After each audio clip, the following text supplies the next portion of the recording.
students, continuing to the chapter Born Again. Principles of Reincarnation and the work of an Ion Stevenson MD. Karmic souls groups. People appears to come into our life in a groups based on shared karmas and emotional attachments. Couples often come back together and entire family units can reoccur. When an individual reincarnation, the other members of that person's karmic group will be present. Identifying the members of a person karmic group is another important criticism in establishing a past life match. How do we connect with our karmic groups? The answer is I believe it's destiny. In analyzing the past life cases, I have observed that we all have an predetermined destiny on a life linearity which belongs us brings us the people. We are supposed to spend time with them. To better understand how the destiny works, I use the analogy of the journey. Think of your life as an extended vacation that you plan in advance. You decide who you want and need to see, where you want to go, and what activities you would like to appreciate in. You coordinate your eternity with the people you are and readiness with you. You and your karmic friends and the loved ones all agree to be planned before you are born. Once you come into the life, the destiny ensures that you meet up with your karmic souls group. The setting for the karmic applications can be our families, work life, and the recreational purist. These settings are the stages on which we play out the karmic dramas of our life. This casts a new light on an Shakespeare's farce. All of life is but a stage. We meet up with different karmic groups at a different point in the life. When we get the urge to take a new job, travels to a new city, or take up a new reincarnation purist, many times this is a part of our destiny being played out. New venues bring us to the karmic group we need to be with. If this is true, one must question whether we have a free will. My belief is that though we all have a predetermined linearity that we are committed to honor, we have free will in what we do all the way. Indeed, growth and a human evolution could not occur without a free will. Some peoples may have a more structural eternity that the limits diversity tricks, while the others may have a less structured game plan.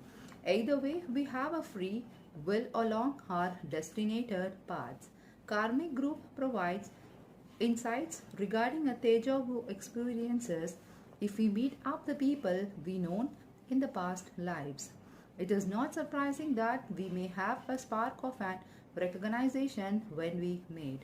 Since people have a consistent patterns of behavior, we may recognize these trials and the ideogenistics reactions when situation recur. Finally, deja vu may occur if we recognize an event that it is a part of an eternity. We may become aware of an rock mark along our predetermined path. Path life symbols, synchronic events, and the anniversary phenomena. A common features in the past life research is that a symbol for a prior lifetime or found in a person's contemporary incarnation and synchronistic events occurs when seems to reinforce the past life connections. In my own cases, many coincidental events occurred which seems to correlate to a past lifetime to mine as the John Adams, a leader of an American Revolution in Boston. For example, the first time I spoke in a public about my past lifetime was at the Publish House in Massachusetts, built in 1771, in a room filled with an revolutionary paraphernalia.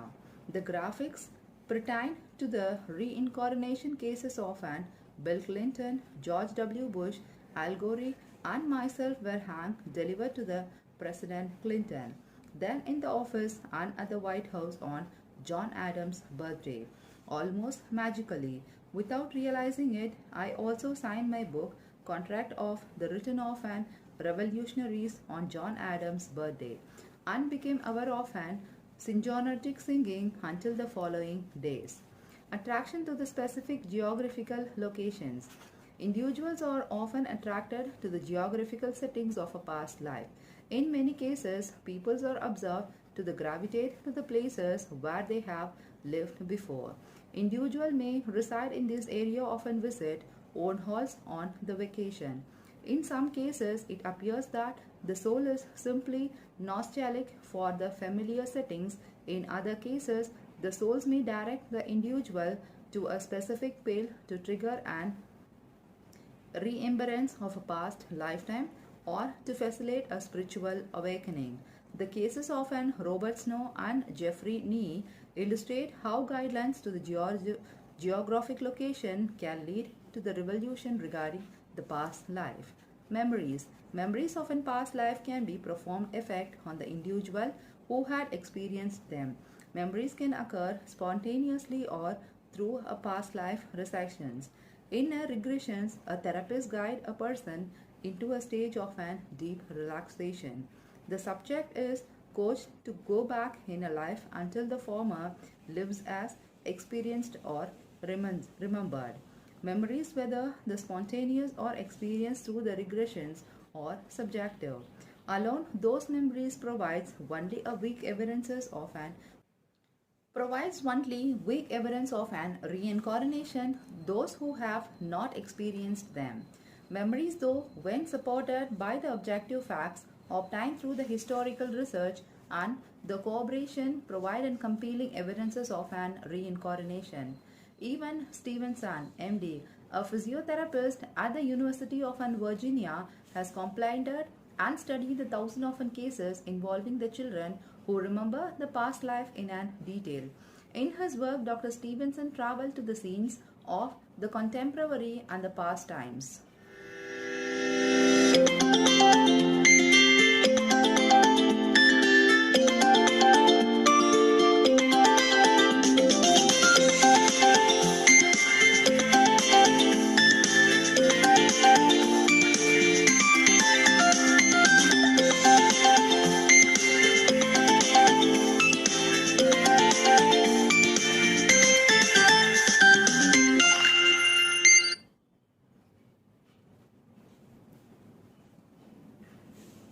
To verify the detail provided in the past life accounts, two cases that the Dr. Stevenson have researched, which demonstrate that the facial features remains constant from the one incarnation to the another, and presented below. Before we review these causes, I would like to address two very common questions that are raised regarding the reincarnations. In reincarnation is real, then if reincarnation is real, then how can the population be so much larger now? If the doctrine of an reincarnation is true, how can there be so many more people on the planet today than in the past? The easiest way to address this issue is simply frequency of incarnation. In the past, when the population on the earth was much smaller, then perhaps the soul could have only incarnate one in a few hundred years. With today's population, souls can be incarnate much more frequently, almost continuously. Why is everyone famous in a past lifetime? In the truth, most of the peoples were not famous individual in the prior lifetimes, though the famous people do not have to reincarnate like everyone else. It is a true that the souls who have made a great impact in a prior lifetime do tends to make a magnificent impact in a subsequent lifetimes, as these souls brings and earn skills with them from one incarnation to the another.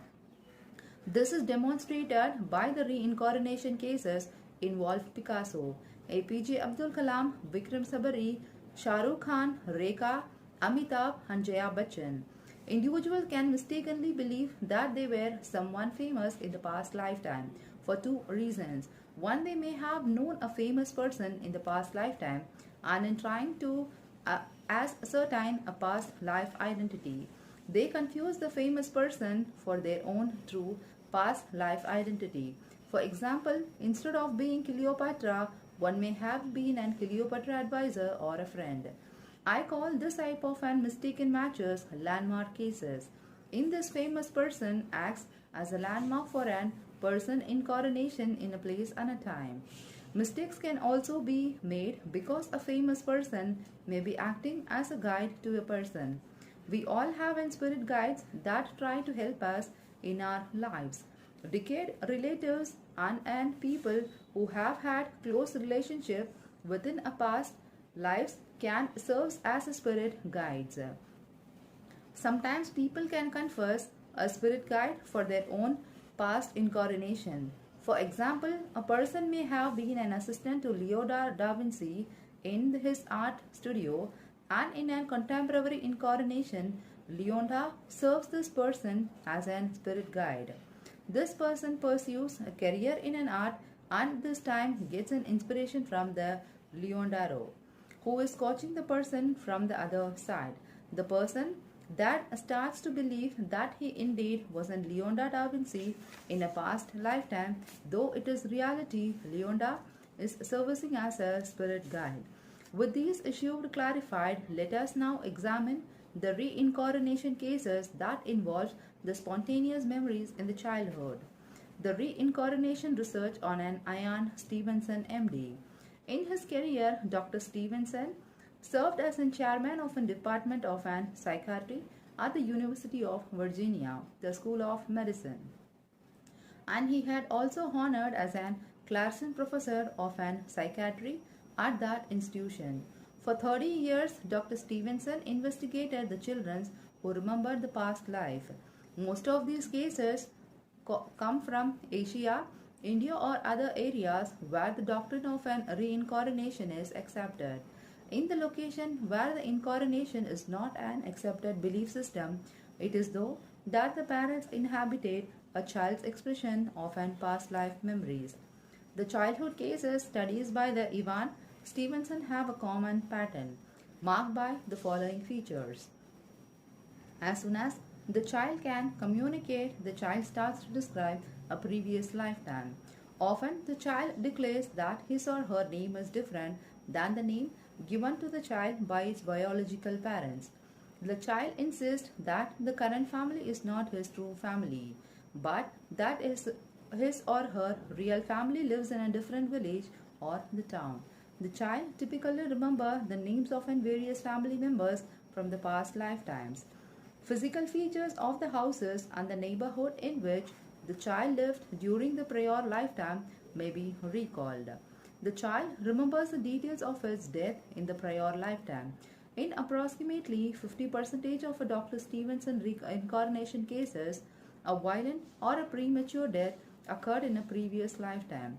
Dr. Stevenson had found that an individual who died of an traumatic wounds such as a bullet or a knife wound often are born in a subsequent incarnation with the scars that the mirror that wound acquired in the previous lifetime. In the temporary lifetime, the child often has an phobia related to the cause of a death in the prior lifetime.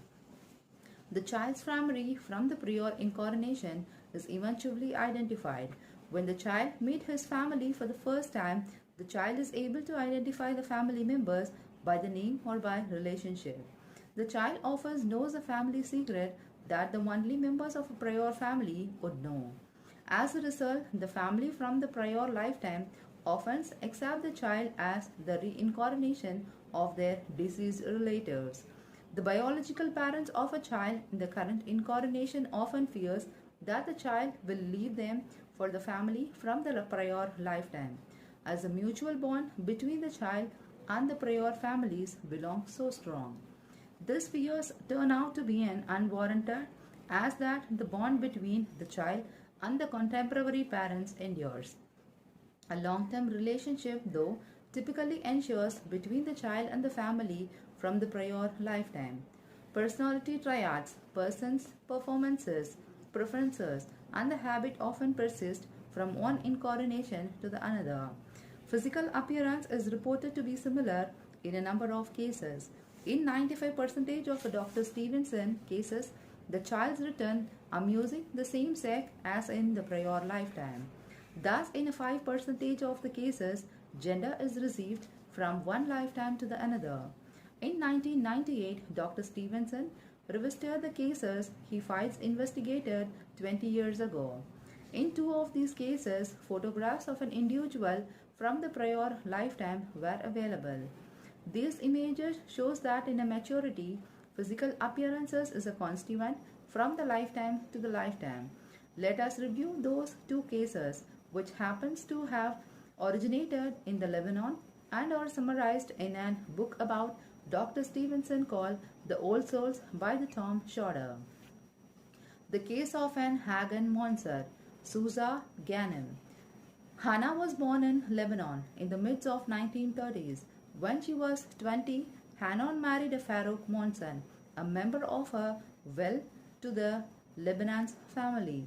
The couple had a two daughters named Leila and Glaria. Hannah had a brother named Nabi, who became prominent in an Lebanon society but died as a young man in a plane crash.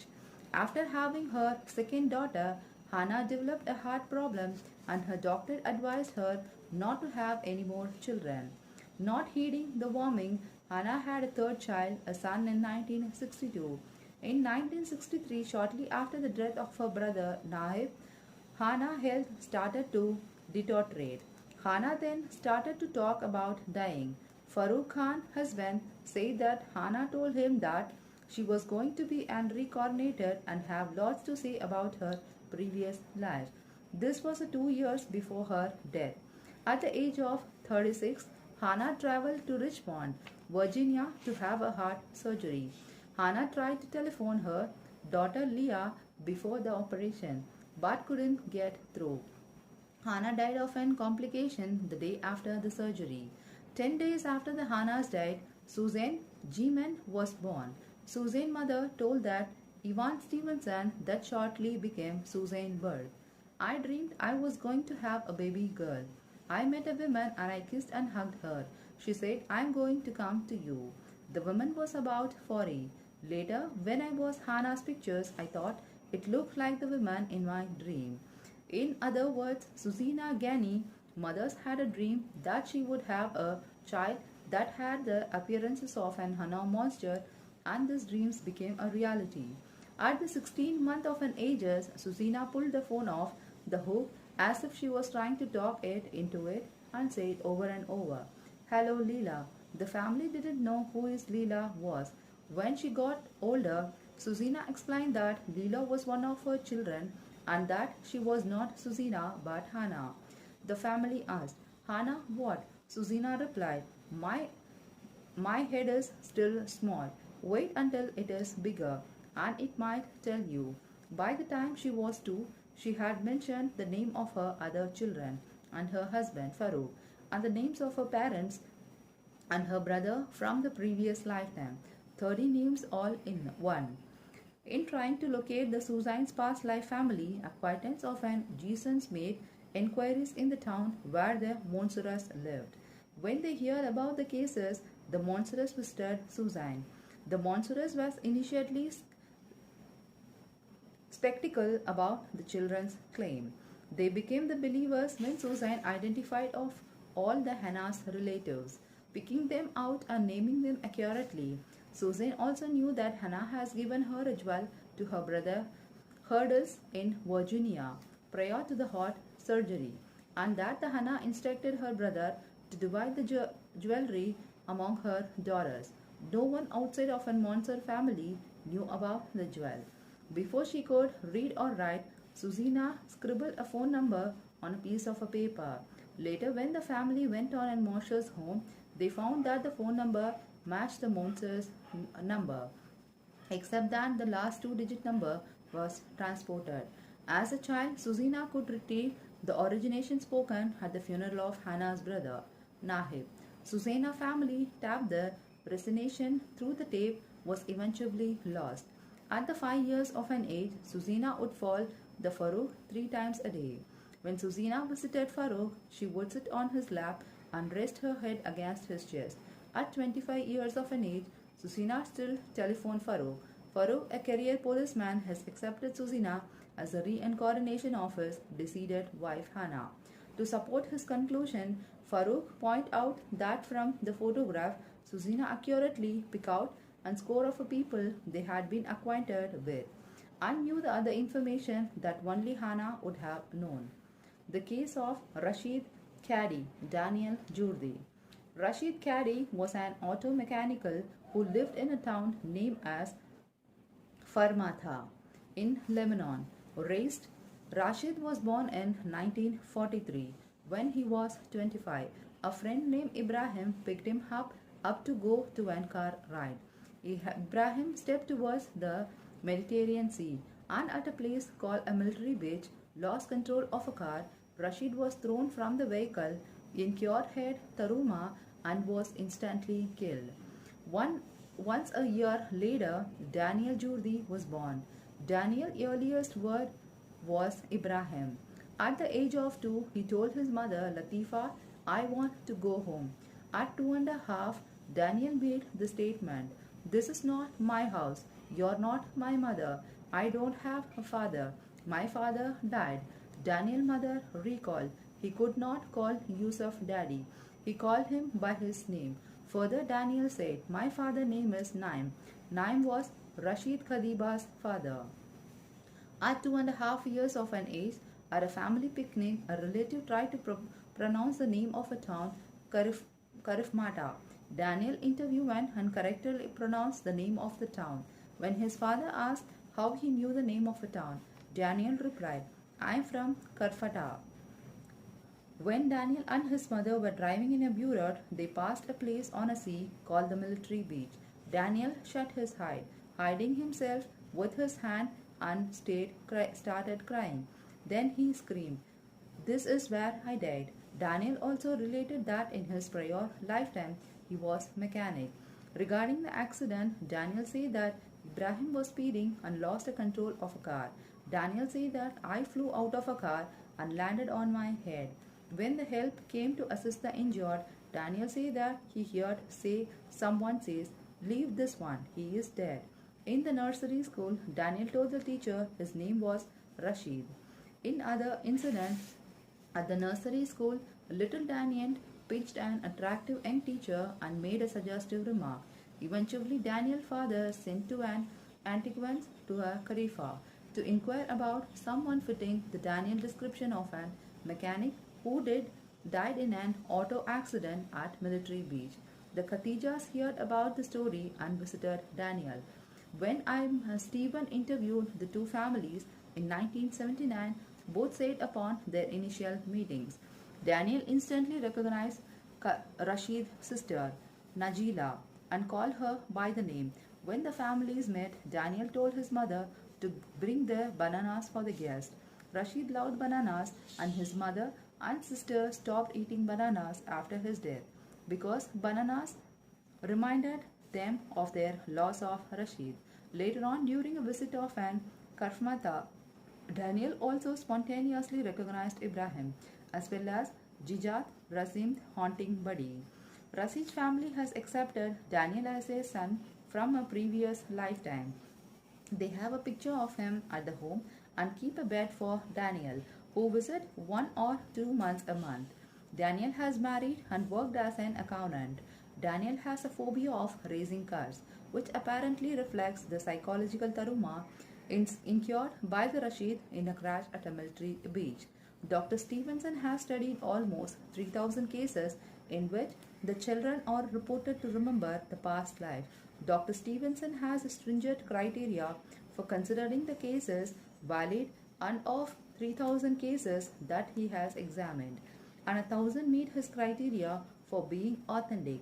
Though the Dr. Stevenson did not focus on physical reimbalances in the early years of his researches, the cases of Susina Gaham, Daniel Jurdi, and others have made his revise his approach. Hana Monser and Susina Ghanem have the same facial architecture, the same facial features. Rashid Khari and Daniel Jurdi also share the same facial features. An image comparing the Khatija and Jurdi is provided at the end of this chapter. To view the facial architecture shapes by Hannah Monser and Susina Gehan, please refer to The Old Soul by the Tom Suter. In this book, where the biology and the reincarnation insist, Dr. Stevenson recommended that the future researcher systematically study the facial resemblance between the subject and the previous personalities. Dr. Stevenson is a pioneer in the scientific research of an reincarnation. His work, 20 Cases Suggestives of an Reincarnation, first published in 1966, is a classic. In fact, I submit that anyone who reads the 20 cases with an open mind will develop a belief in an reincarnation. The reincarnation of an Annie Frank. One of the most culturally significant reincarnation cases involves Barbara Carlin, with whom I have conducted joint presentation over the years. I first met Barbara in 2000 and I was considered her a good friend.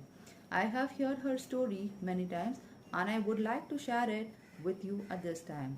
Annie Frank died in Belsen-Bergen concentration camp in 1945.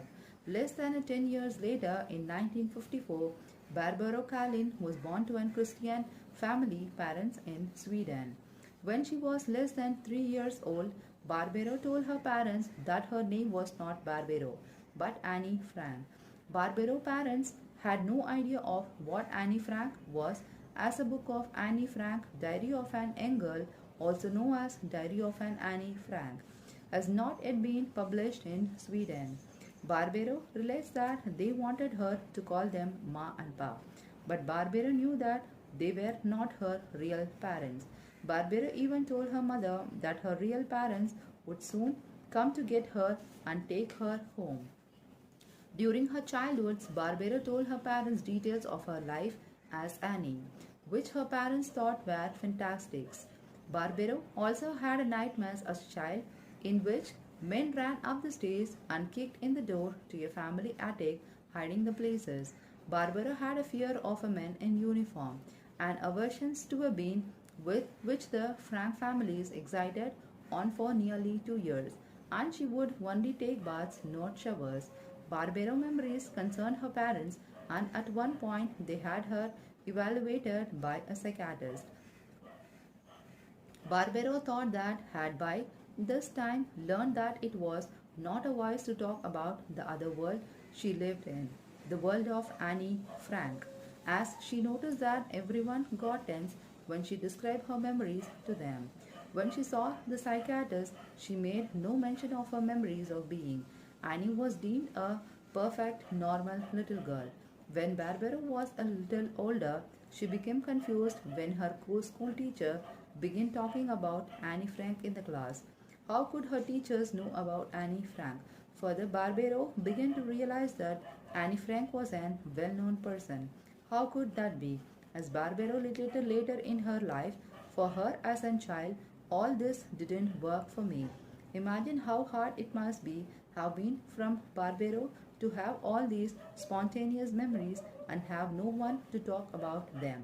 No one like Carol Bowman, who could help her with her confusion and the nightmares. Barbara received her first validation of being Annie Frank when she was 10 years old, which she describes in her book, And the Wolves Ovaled. I will paraphrase the scene. When she was 10, Barbara's parents looked onto her tour of an major cities in Europe. One destination was an Amsterdam, the city where the Frank family lived. During the World War II, Otto Frank and his family had to go with in hiding in the attic of a building where Otto has been his business, because the Nazi had invaded the Netherlands and were prejudging the Jews. The Frank family hid in their attic for about 2 years until they were discovered by Nazis, arrested and sent to the concentration camp. The only survivor was the father, Otto Frank, who subsequently found the diary of his daughter Annie, which he later had it published. After the war, the hiding places was made into a museum and called the Annie Frank Home. By the time Barbara was 10, the diary of an Annie Frank has been published, and while in Amsterdam, Her father wanted to visit the Frank house. At the hotel, he took the phone off the hook and asked for a taxi to take them her.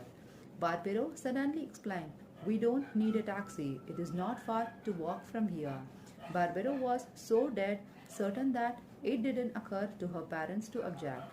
They just meekly followed her as she walked off. "Well, soon be there. It is just around the next corner," Barbero said. She herself wasn't at all surprised when she arrived at Annie Frank house after a 10 minutes walk through the winding street of Amsterdam. But her parents stood her speechless and just looked at one another. "That's strange," Barbero said. "When she stood in the front step of an house, I didn't look like this before." She looked wondering, and her parents didn't know what to say. They entered the house and went up the narrow staircase. Barbero, who had been so carefree when showing them the way, suddenly went quite white in the face. She broke out into a cold sweat and reached for her mother's hand. Her mother was quite horrified when she felt Barbero's hand, which was as cold as ice.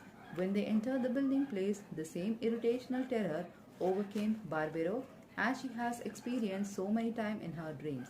She found that it is hard to breathe and panic spread throughout her body.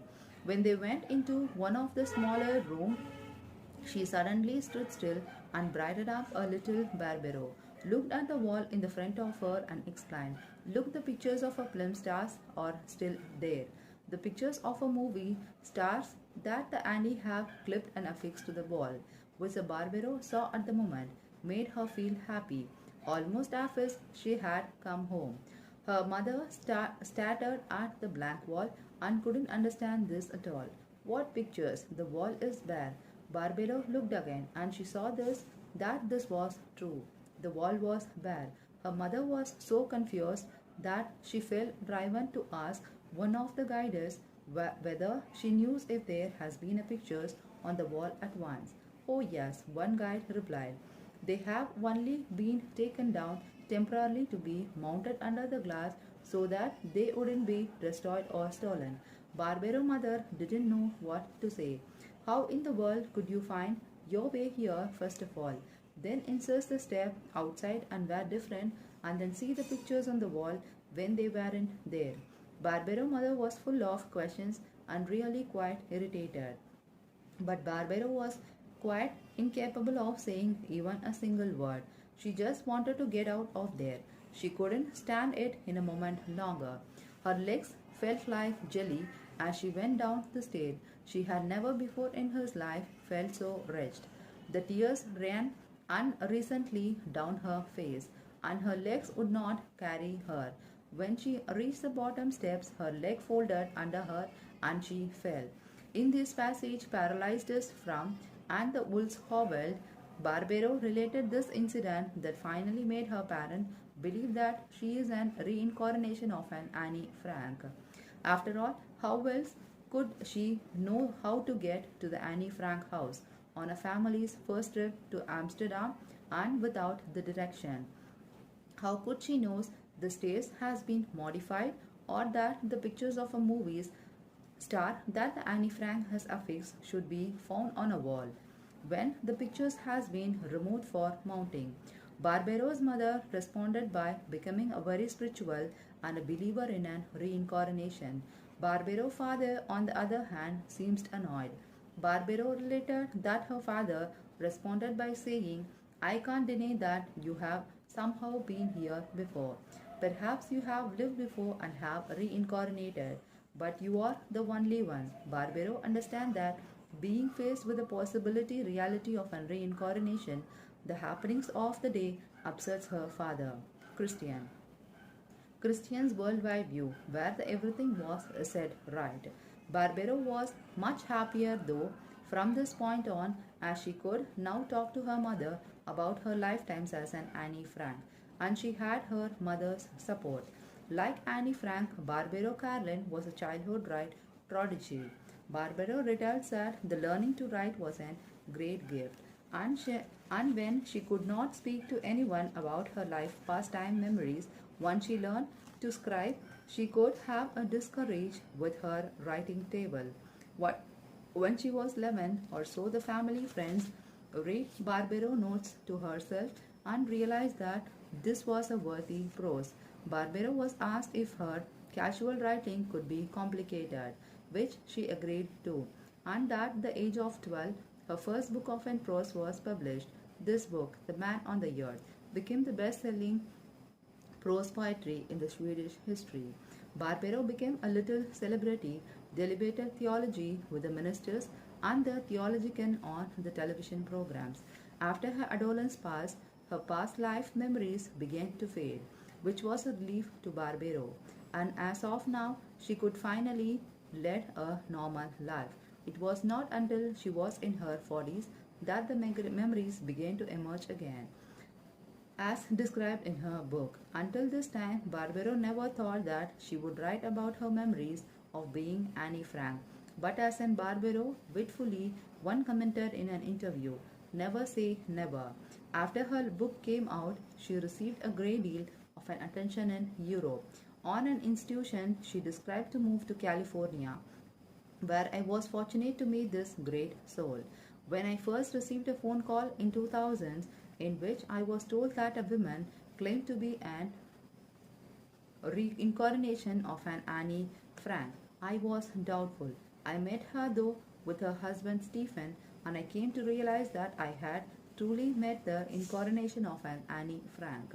In her book and the presentation, Barbero never once mentioned that she had had the same appearances as the Annie Frank as her memories or what are the most meaningful to her, not the appearances. Upon the meeting her thought, I realized that the Barbero had the same facial artistics as Annie, and the images that are provided in this book are the first to compare the facial features of Barbero, Carlin, and the Annie Frank. In addition to the facial features and postures, there are many personality similarities between Barbero and Annie Frank. These includes spiritually and a love of nature. Lawrence N. Langer in the Annie Frank reflection on her life and legacy writes the following regarding Annie. Spiritual insights rarely falls from the lips of an 13 or 14 years old girl. Indeed, as many as the new entries in the diaries will show. Annie Frank was essentially a physical being, a lover of a nature integrated with her own sexuality. Those triad are reflected in the Barbero Carlin, who was 16 years of age, moved to a cottage in the woods, along with her horse, 2 dogs, 2 cats, a sheep, and a flock of hens and chicks. Barbero especially loved her horse and a horseback riding, which eventually led to her pursuing a career as a mountain policewoman. Her sexuality is evident by an earlier marriage and the pregnancy by the age 18. Indeed, many of Annie's desires seems to have come to an fruition early in the life of an Barbero Carlin. Barbero spiritually is linked to the nature. In her books, she described a childhood encounter with the god while completing the footprints of an sandy beach. The name she gave God at the moment was the Wanderer. Barbero demonstrated, as did the Annie, the qualities of an old soul at the young age. Natural literacy skills. Despite her lacking of an training, Annie Frank has become recognized as an gifted writer. Similarly, Barbero Carlin was a childhood literacy prodigy. Her first book was published at 12 years of an age and became the all-time best-selling poetry book in Sweden. Between the ages 12 and 17, 9 books written by Barbero were published. It is interesting to note that the Annie Frank always hoped to be a published writer. On May 11, 1944, Annie wrote that her gesture wish was to become a journalist and later on a famous writer. Once again, it is appear that the Annie's desire were fulfilled early in the life of Barbero. Similar themes are found in the writings of Frank and Carlin. Though one may argue that these similarities are identical, Barbero Carlin maintains that she has not studied Annie Frank's work. Annie Frank's duty and perceptions of an Jewish by the Nazis reflected extensively on the issue of an good and evil. She also have an tendency to personify the human qualities as seen in the quotation cited below regarding the lies. Annie Lacy is based on her ability to maintain the hope in the face of an dimensional circumstances. Despite the perceptions and the suffering endured, Annie Frank, most famous quote, affirms the basic goodness of a man. Barbaro Carlin also writes a good and an evil in her book, and the whole Hoovered, partly due to her memories of Frank's lifetime and partly due to the perceptions experienced in his lifetime. She had also a tendency to personify the human qualities. Let us compare the passage written by the Frank and Carlin regards the evil. Annie Frank on evil. There in a people simply an urge to destroy, an urge to kill, to murder and rag.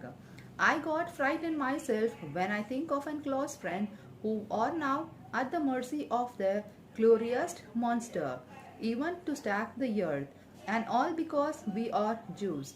Yesterday evening, before I fell asleep, who would suddenly appear before my eyes but lies. I saw her in front of me, clothed in a rag.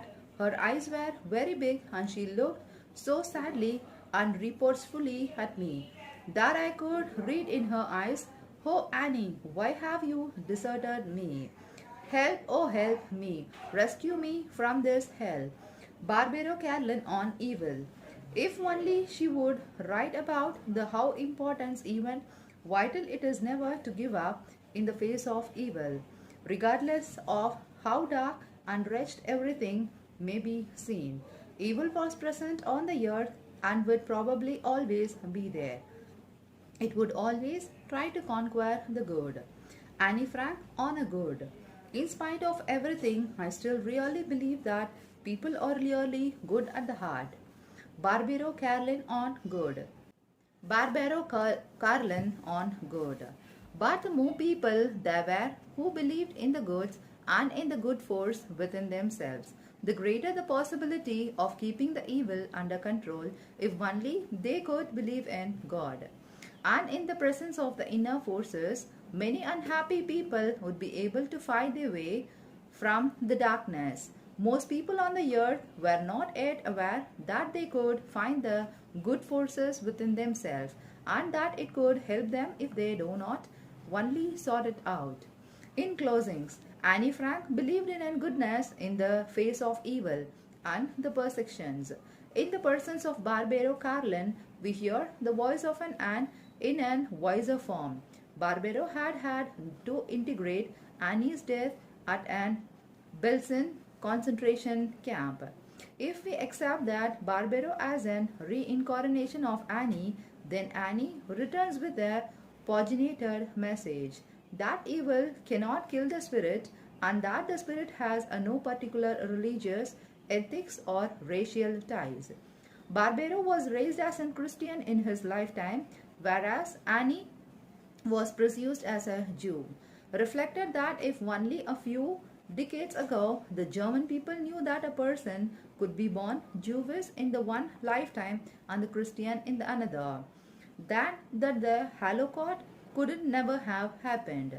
Those who may object to Barbaro's story because it is a thought to diminish the horror of the Holocaust miss the most important point, that the spirit does not die and that by the grace of a God, the soul, so loved and accommodated, walks once again on the earth.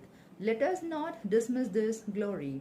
In addition, let us acknowledge that the knowledge that the Annie Frank had reincarnated into a different religion, that one can change the religion, racial and the ethic affiliations from the lifetime to lifetime, can prevent a future Holocaust from occurring.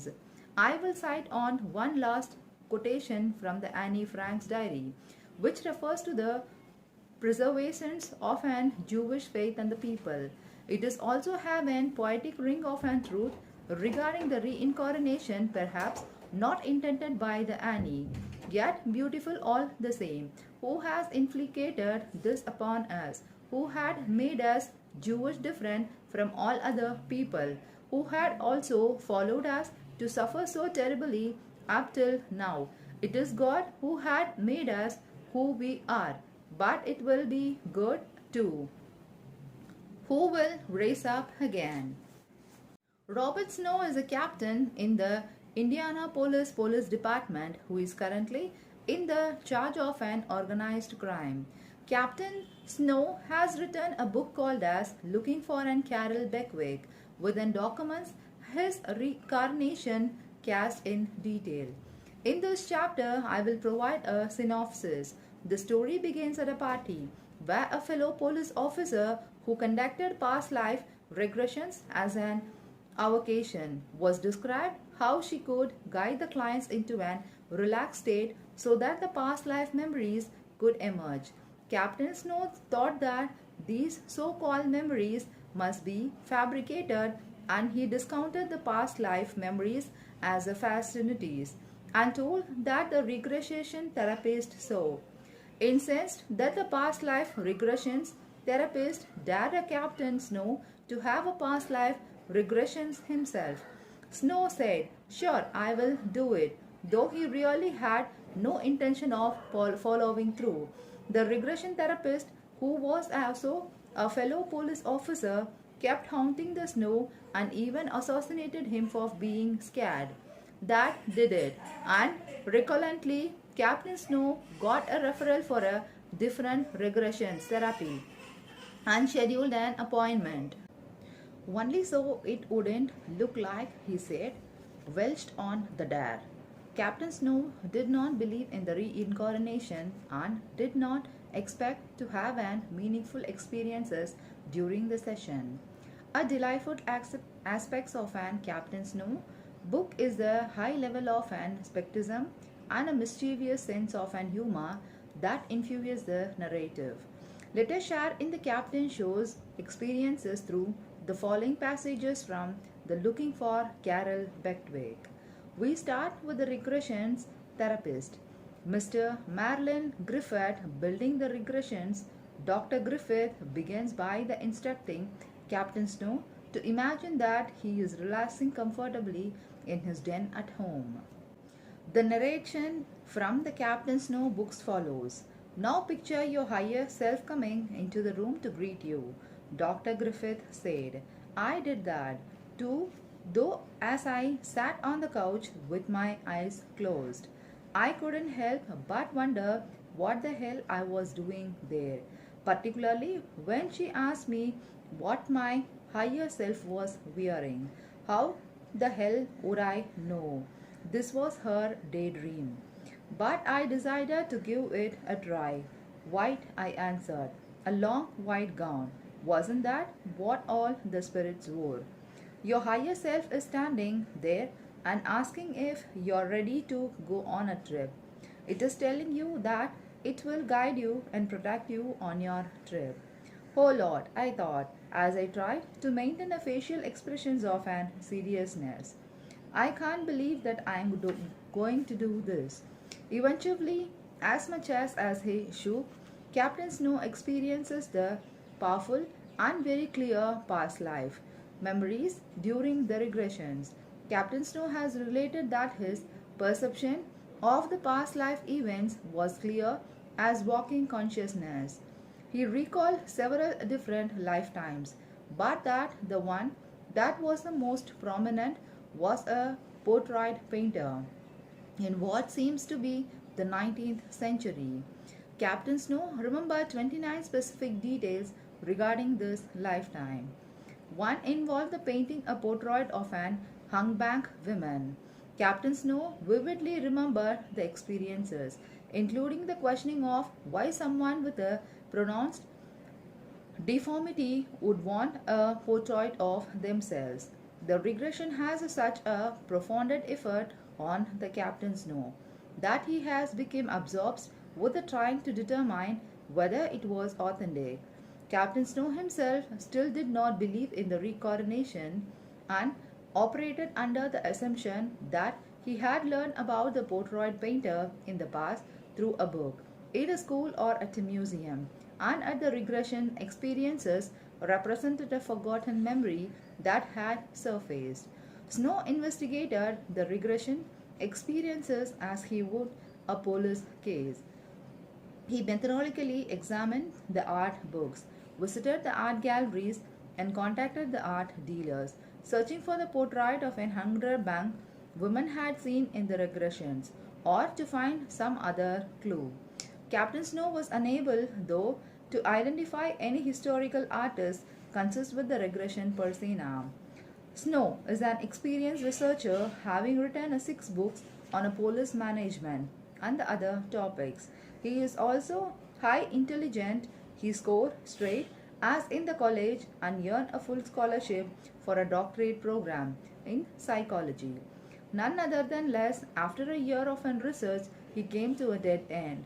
He concluded that it was unlikely that he would ever be able to identify the artist seen during his regressions. At the point in the time, Captain Snow's wife, Melina, suggested that they take a vacation trip to New Orleans. Once there in an art gallery in the French quarters, Captain Snow had another profound experiences. This incidents demonstrate how people can be guided, apparently by the spiritual sources in the reincarnation research. In this art gallery, which the Captain Snow had wandered into by an apparent changes, he spotted that the portrait of an hung-back woman. Captain Snow described the scene. Reeling around, I started open-mouthed at the portrait, revealing an experiences I had had once when I grabbed onto a lift wire without knowledge. It, the current freezing me in my track as a huge voltage struck up and down my arms and legs. For the next several minutes, I don't move from in front of the portrait, but instead continued closing my eyes to see again and again the scene of me painting this very portrait in my studio and then opening my eyes to see the actual finished portraits. The situation begins to feel the surreal, more like an very vivid dream that you make up sweating from. A dream that you have to keep telling yourself over and over against what only a dream. I wasn't real, finally, even though I know with an absolute certainty that this was the same painting I had seen while under hypothesis. I convinced myself that and stumbling on it by the accident like this was a way too Brazil to be true. I toyed with an idea for a new few moments that perhaps I had had something kind of and straw and just thought I stood in the front of this portrait, when it actually I was in an hospital bed somewhere or maybe ever in a nursing home. After giving these possibilities a few moment consideration, I realized how desperate I had become to find rational answers for what was happening. But desperate or nothing, things like this just didn't happen in a real life. What were the changes? After all, the month of and systematic searching that I would just happen onto the painting like this. What were the changes that the Melines would just happen to want to go to New Orleans, and that we would just happen to visit this gallery just when they happened to have this painting for a sale. During my 30 years as a police officer, I have always searched from the truth.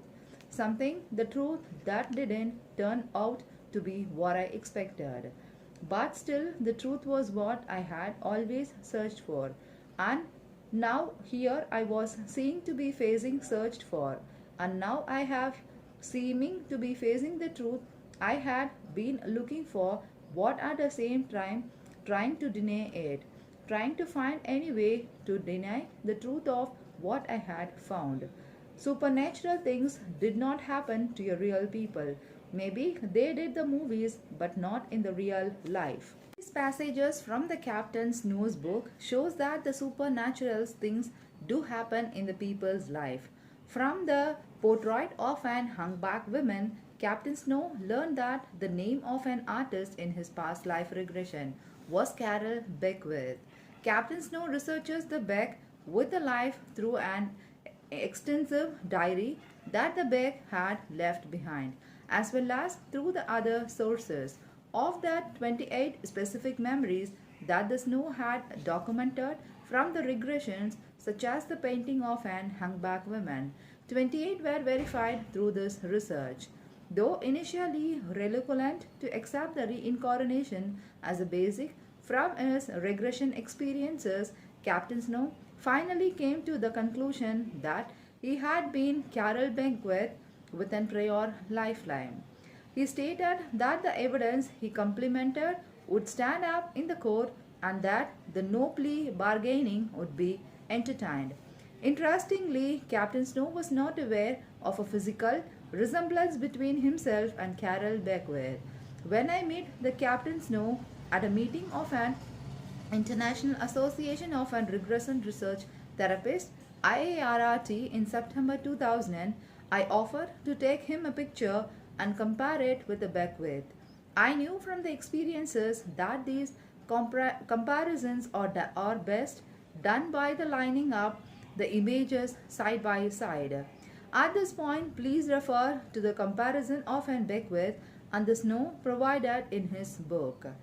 You will notice that through a Captain Snow is heavier in the photograph than the Beckwith was at the time of an portrait. Facial architecture is very similar between the two. Captain Snow cases demonstrate a characteristics phenomenon that occur when one becomes consequently aware of a specific past lifetime. The past lifetime information often triggers a turmeric reaction in a person, followed by the period of an integration when one faces the reality of an reincarnation, a revolution of how one view the world is required. Over a lifetime, we all develop a unique way of understanding the world. That belief system may involve a spiritual aspect to the life, or an atheistic view may be held.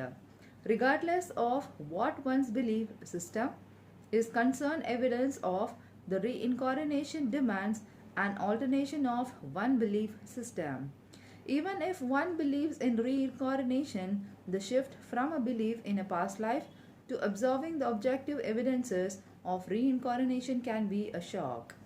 Recall that the Captain Snow did not believe in reincarnation at the time of his regression and that the following his past life experiences. He tried to find a logical explanation for his memories. Even after stumbling into the portrait of an hung-back woman in the art gallery, Captain Snow still explored the possibilities that the Bedwick work had been displayed in a museum and that at some point in his life he has viewed it. Snow was falling back on the theory that his regression experiences represented pierced memories from his current lifetimes. Let us rejoin the Captain Snow and the New Orleans gallery worker who was still trying to sell the Beckwith painting to the snow and share in a Captain Snow reaction to the turn of events. No, the man said, giving his head a slight shake, you haven't seen his work before. This portrait been in private collections for the years. And besides, let me be honest with you, I don't think that there had been an exhibition of an Beckworks with work with the last 75 years. He wasn't that famous, so I can't let this go very reasonably. As the gallery worker's answer dashed my seemingly logical explanation for what had happened, the vertigo returned. My whole belief system was not only tearing, it was failing. Everything around me had an circulastic feeling to it that I could have been in the Kafka novel. So I simply stood there open-murdered, feeling numb and detached from the reality. As I discovered in 1978, when the things that can't happen to happen, when the impossible becomes reality. Your mind seems to detach itself from your body, just as a Captain Snow went through a period shock and disbelief when uncomforted with the evidence of an reincarnation. Society as a whole will undergo the same reaction. This is especially true for those cultures where the reincarnation is not just the norm. We will collectively need to adjust our belief system as objective evidence of an reincarnation comes into the world. Overall, the news is good, but it takes some getting used to it. Thank you.